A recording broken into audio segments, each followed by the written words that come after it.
na finally ay magkaroon na po ng katotohanan at magkaroon na ng batas tungkol sa balaban sa political dynasty. At tingin ko po ang version na ito ay pinaka-comprehensive. Sinulong ng mga mambabatas mula sa Akbayan Reform Bloc ang Comprehensive Anti-Political Dynasty Bill upang wakasan ang matagal ng pamamahala ng iilang pamilya sa gobyerno. Layunin ng panukala na ipatupad ang probisyon ng 1987 Constitution na nag-uutos na ipagbawal ang political dynasties at tiyakin ang pantay na oportunidad sa paglilingkod bayan. Ayon pa kay Dinagat Island Representative Kaka Bagao, ang tunay na kalaban ng bayan ay hindi ang mga karibal sa politika, kundi ang kahirapan, kawalan ng katarungan at kawalan ng pagkakataon para sa karaniwang mamamayan.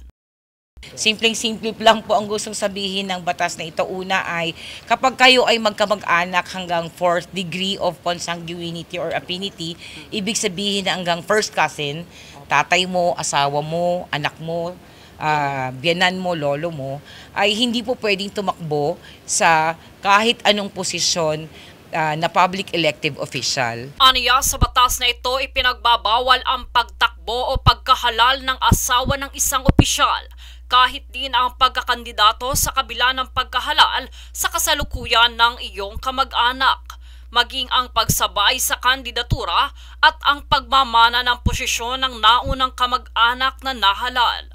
Dito ay pinunto rin ni Representative Shell Jokno na ang kapangyarihan ay hindi dapat minamana, kundi pinagkakatiwala sa karapat-dapat na lider na handang maglingkod sa bayan.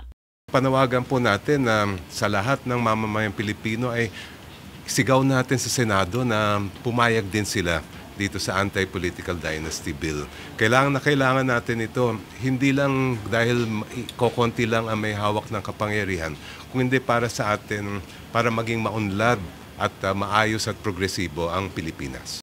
Giit naman ni Representative Percy Sendanya, kailangang walang sinasanto at walang lusot ang batas upang maputol ang monopolyo ng iilang pamilya sa kapangyarihan.